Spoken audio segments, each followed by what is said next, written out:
आज मुंबई येथे अखिल भारतीय छावा संघटनेची आढावा बैठक संघटनेचे केंद्रीय अध्यक्ष नानासाहेब जावळे पाटील यांच्या नेतृत्वाखाली संपन्न झाली. या आढावा बैठकीला राज्यातील विविध जिल्ह्यातून छावा संघटनेच्या पदाधिकाऱ्यांची मोठ्या प्रमाणात उपस्थिती होती. या बैठकीमध्ये क्रांतीसूर्य अण्णासाहेब जावळे पाटील यांच्या नावाने महामंडळ स्थापन करण्यात यावे, जेणेकरून समाजातील तळागाळातील प्रत्येक गोरगरीब युवकांना महामंडळाच्या माध्यमातून छोटे मोठे व्यवसाय करता येतील, राज्यातील सरसकट शेतकऱ्यांना कर्जमुक्त करावे आदीसह विविध मागण्याचा ठराव पारित करण्यात आला. यावेळी भीमराव मराठे, आमदार प्रवीण दरेकर यांच्यासह अनेक मान्यवर मंडळींची व्यासपीठावर उपस्थिती होती. ही राज्यस्तरीय बैठक मोठ्या उत्साहात पार पडली. यावेळी अखिल भारतीय छावा संघटनेचे केंद्रीय अध्यक्ष नानासाहेब जावळे पाटील यांनी तसेच आमदार प्रवीण दरेकर व भीमराव मराठे यांनी आपले मनोगत व्यक्त केले. लवकरच अण्णासाहेब जावळे पाटील यांच्या नावाने महामंडळ स्थापन करण्याचे ठोस निर्णय आमदार प्रवीणभाऊ दरेकर यांनी घेतला. तसेच राज्यातील शेतकऱ्यांना सरसकट कर्जमुक्ती आदीसह विविध मागण्या यावेळी करण्यात आल्या. यावेळी राज्यातील छावा संघटनेच्या पदाधिकाऱ्यांची मोठ्या प्रमाणात उपस्थिती होती. तसेच छावा संघटनेच्या प्रदेश कार्याध्यक्षपदी मच्छिंद्रभाऊ चिंचोळे यांची नियुक्ती देखील करण्यात आली. या कार्यक्रमस्थळी त्यांना संघटनेचे केंद्रीय अध्यक्ष नानासाहेब जावळे पाटील यांच्या हस्ते नियुक्तीपत्र देण्यात आले. तुमच्या घरात मी मनापासून हृदयापासून भाऊ मी तुमचं अभिनंदन करतो. यावेळी छावा संघटनेच्या पदाधिकाऱ्यांना मार्गदर्शन करताना आमदार प्रवीणभाऊ दरेकर यांनी अण्णासाहेब जावळे पाटील यांच्या नावाने लवकरच महामंडळ स्थापन करण्यात येण्याची घोषणा यावेळी केली. अण्णासाहेब जावळे यांच्या स्मृतीला मी विनम्र अभिवादन करतो. कारण मला आठवतंय मी विद्यार्थी चळवळीत असेल आणि छावा नावाचं वादळ मराठवाड्यामध्ये अण्णासाहेब जावळेंच्या माध्यमातून निर्माण झालं होतं आणि ते वादळ आजही महाराष्ट्राच्या मराठवाड्यात घोंगावतंय हे या निमित्तानं त्या ठिकाणी दिसून येते. मराठा समाजाच्या तरुणांच्या उत्कर्षासाठी, रोजगारासाठी, महिला भगिनींच्या सबलीकरणासाठी आणि जो बळीराजा आहे मोठ्या प्रमाणावर मराठा समाज आहे त्याच्या उत्कर्षासाठी प्रामाणिक रस्त्यावर उतरून लढणारी संघटना म्हणजे छावा संघटना आहे. आणि म्हणून ज्या वेळेला नानासाहेब जावळे पाटील माझ्याकडे आले तिथपासून छावा संघटनेशी संवाद ठेवणं, त्यांच्या सुखदुःखात सहभाग होणं आणि मराठा समाजाच्या आरक्षणासाठी जिथे जिथे त्या ठिकाणी मदत झाली तिथे मी पडद्यावर कधी चौकोगिरी करायला आलो नाही. आणि जेवढी आंदोलनं झाली त्या सगळ्या आंदोलनात मागून जी ताकद लागते, प्रामाणिक मदत लागते ती देण्याचं काम या ठिकाणी केलं. एसटीचं आंदोलन असो, शेतकऱ्यांचं आंदोलन असो किंवा मराठा संघटनांची विविध प्रकार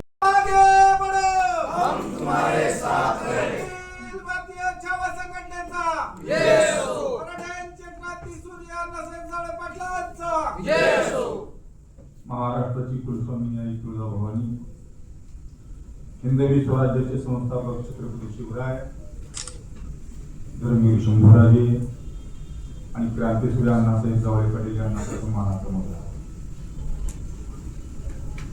आज या ठिकाणी अखिल भारतीय छावा संघटना महाराष्ट्र आढावा बैठक मुंबई या ठिकाणी आपण आयोजित केलेली आहे. आणि त्या बैठकीची मुख्य मार्गदर्शक ज्यांनी खरं की स्वर्गवासी अण्णासाहेब जावळे पाटील महामंडळ स्थापन केलं गेलं पाहिजे यासाठी सर्वप्रथम पुढाकार घेतला असा मर्द मराठा, मूर्ती लहान कीर्तीमान असा आमचे प्रवीणजी दरेकर साहेब. खरं तर हा महामंडळाचा विषय मार्गी लावण्यासाठी एक मर्दानी ताकद लागते, शक्याचं हे काम नाही. आणि हा पुढाकार दरेकर साहेबांनी घेतला त्याबद्दल आपल्या सर्वांच्या वतीनं मनापासून अभिनंदन करतो. आणि या बैठकीसाठी खऱ्या अर्थानं जे क्रांतीसूर्य अण्णासाहेब जावळे पाटलांनी खेड्यापाड्यापर्यंत जे समाजाला न्याय देण्यासाठी जे असंख्य छावे तयार केले या बैठकीसाठी उपस्थित राहिले सर्व जिल्हा अध्यक्ष, तालुका अध्यक्ष,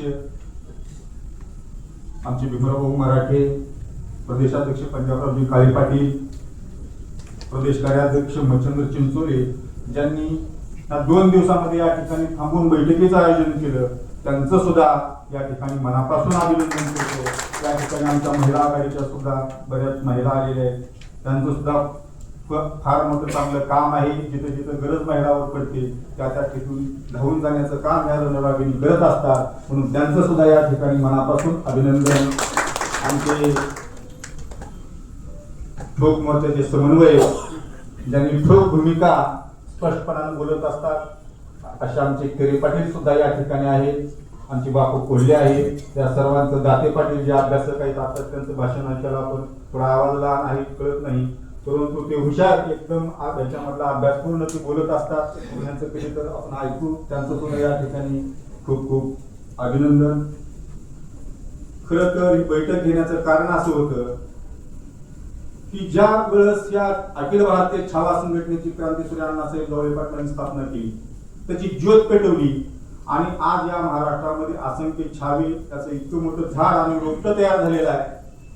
अण्णासाहेब जरी आपल्याला सोडून गेले असले तरी आज प्रत्येक माणसाला आपल्या ज्यांनी ज्यांनी छावामध्ये काम केलं त्यांना छावा म्हणूनच ओळखलं जातं. ते कुठेही पक्षात जाऊ, कुठेही राहू. मग ज्या माणसाने आज 12-13 वर्ष जाऊन 14 वर्ष अण्णासाहेबांना जाऊन झालं, तुम्हाला एक छावा नाव दिलं, तर त्या सुद्धा माणसाचं नाव टिकलं पाहिजे, त्यांचे विचार टिकले पाहिजे, यासाठी आपल्याला महामंडळ तयार करायचं. या महामंडळाच्या माध्यमातून काय करायचं, जो गरीब आहे, जे आर्थिक खचलेले आहेत, जे शेतकरी आहेत, त्या महामंडळातून मदत झाली पाहिजे भाऊ. जे की या महामंडळाच्या माध्यमातून ह्या मराठा आरक्षणासाठी असं जो गरीब माणूस आहे त्याच्यासाठी झटलेले आमची पोरं असतील, फक्त केवळ मराठाच नाही इतर सुद्धा जाती धर्माची या ठिकाणी 50% मावळे होते. आणि या आंदोलनामध्ये ज्यांचं बलिदान ज्या माणसांनी दिलेलं आहे, तर त्यांना सुद्धा या महामंडळामधून काही योजना तयार करता आल्या पाहिजेत. त्यासाठी सुद्धा तुम्ही पुढाकार घेतला पाहिजे. आज या ठिकाणी आलेले सर्वजण खेड्यापाड्यातून, पूर्ण महाराष्ट्राच्या कोण्या कोपऱ्यातून आणि मराठवाड्यातून सर्वात जास्त लोक या ठिकाणी आलेले, पुण्याहून आलेले, सर्वांची एक मागणी आहे की हे महामंडळ झालं पाहिजे. दुसरा मुद्दा आहे आरक्षणाचा. आरक्षणाच्या माध्यमातून आजपर्यंत आपण बघितले या 2-3 वर्षाच्या काळामध्ये अनेक आंदोलन उभा राहील, लाखोचे मोर्चे निघाले, अनेक वेळा गुलाल उधळून घेतला, पण अण्णासाहेबांनी गुन्हे अंगावर घेतले. लक्षात ठेवा, 48 गुन्हे अंगावर. फक्त आरक्षण मिळालं म्हणायचं, उपोषण बसायचं, म्हणजे महात्मा गांधीला सुद्धा मागे पाडण्याचं काम काही हरामखोरांनी केलेलं आहे आणि समाजाला फसवण्याचं काम केलेलं आहे. म्हणून किती वेळा तुम्ही समाजाला फसवणार. आज कुठलंच आपल्याला कळत नाही की मराठा समाजाला ओबीसी मधून आरक्षण आहे का, कुणबी मधून आहे का, ईडब्ल्यूएस मधून आहे का, कुठलंही नाही. फक्त लाखोचे प्रमाणपत्र वाटले जातात, परंतु एकाहीची व्हॅलिडिटी आजपर्यंत होत नाही. लातूर असेल, धाराशिव असेल किंवा आसपासचे जिल्हे असतील, बोटावर मोजण्याच्या काही प्रमाणामध्ये व्हॅलिडिटी आहे. म्हणून मुख्य मुद्दा तर आरक्षण आहे, परंतु ही जी समाजाचं दिशाहीन आंदोलन चाललेली आहे, समाजाला जी फसवण्याचं काम चाललेलं आहे, आज समाज भांबावून गेलेला आहे, दिशाहीन झालेला आहे, त्यांना मार्गदर्शन कुणी करणार नाही. म्हणून आपण भाऊंना यावेळेस मार्गदर्शन आपल्याला करावं. पुढे आपल्याला पुढचा मार्ग कुण्या दिशेने आपल्याला जायचा हे कळालं पाहिजे, यासाठी आज भाऊ मार्गदर्शन करणार. दुसरा विषय आहे की भाऊ, आपण आपल्या बँकेच्या माध्यमातून अनेक लोकांना कर्ज दिलं, रिक्षा घेतील, कुणी काही टॅक्सी घेतील, ही योजना आपण राबवली.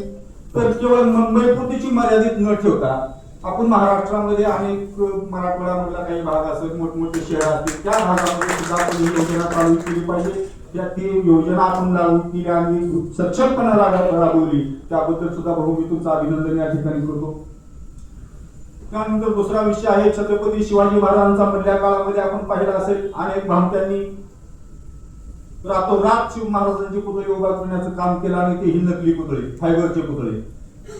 खरं तर महाराजांचं स्मारक, पुतळे उभा झाले पाहिजेत. हा महाराष्ट्राचा स्वाभिमान आहे. ज्या माणसाने आपल्याला सूर्य दाखवला, ज्यांनी सह्याद्रीच्या शिखरावर म्हणजे आपला भगवा झेंडा फडकवला, त्या माणसाचे स्मारक, त्या छत्रपतींचे स्मारक झाला पाहिजे.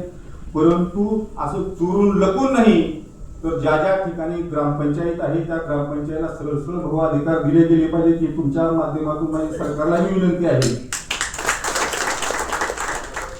पुतळे घेण्यासाठी अनेक अडचणी येतात. त्या ठिकाणी प्रत्येक गावामध्ये अनेक लोकवाट्यातून लोक देणगी जमा करतात आणि त्या ठिकाणी रातोरात काही लोक पुतळे बसून ते सकाळी घेऊन जातात पोलीसवाले. मग अशा बऱ्याच अडचणी येतात. म्हणून ह्याच्यामध्ये कुठलाही स्वार्थ किंवा स्वतःच्या स्वार्थासाठी काही लोक जे धंदा मांडलेले आहेत त्यांच्यावर सुद्धा कारवाई झाली पाहिजे. ही सुद्धा भाऊ आज आपल्याकडे मागणी आहे. आज मराठवाड्यामध्ये फार बिकट परिस्थिती आहे भाऊ. पाऊस नाही, पेरण्या झालेल्या आहेत. आता दुबार पेरणीचं संकट आहे. 1-2 दिवसामध्ये पाऊस नाही पडला तर सगळं पीक घेऊन जाणार आहे पेरलेलं. त्यासाठी सुद्धा भाऊ आपण आता शेतकऱ्याची कर्जमाफी केली. ही अभिनंदनाची गोष्ट आहे. सर्वांनी त्या कर्जमाफीबद्दल न ठेवता शेतकऱ्यांची आपण कर्जमाफी केलेली आहे. परंतु आज मराठवाड्यामधली परिस्थिती पाहिली तर ही डबल पेरणी करायचं नंतर आज शेतकऱ्यांकडे काही नाही. अनेक जणांनी स्वतःचं मंगळसूत्र विकून पेरण्या केलेल्या आहेत. अनेक सावकार शेतकऱ्यांच्या पाठीमागे लागलेले, त्यांचा सुद्धा बंदोबस्त झाला पाहिजे. आणि या सोबत जे आता या म्हणजे लवकरात लवकर पंचनामे करून या शेतकऱ्यांना कशी मदत करता येईल हे सुद्धा बाबा आपण मुद्दा घ्यावा अशी आमची सर्वांची विनंती आपल्याला आहे. आणि आपण खरं तर सारखं बोलतच असतो, परंतु आज आपल्याला या सर्व गोष्टीवर भाऊचं मार्गदर्शन ऐकायचं आहे.